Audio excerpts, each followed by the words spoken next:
Matuo batang hapit na mo balik ang Ginoo? Amen. Oo, oy. Amen. Mao bitaw ning nainani natong kalibutan ro. Hindi ka Ingon ang pulong sa Ginoo sa Mateo 24, di na lang ako ipakuan kay taas kay ng Mateo 24, pero nadira sa Mateo 24 kung amoy time basahan na ninyo na diha gisuwatanan sa katapusang mga adlaw mao ni nay gubat nasod bastok nasod nay mga linog bisan asa. Oh, gahapon nilinog na po dito sa Davao 7 point sabi ko 7.5 kusog na. No?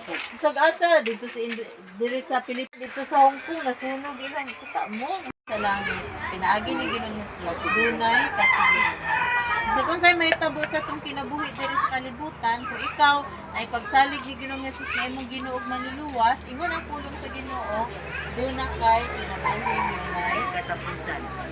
Amen ba? Amen. Amen. Kaya anak naman ka sa Ginoo. Now, ang Ginoo naghatag ka nato og mga butang nga angay nato mahibaluan. Atong abrihan ang Kulos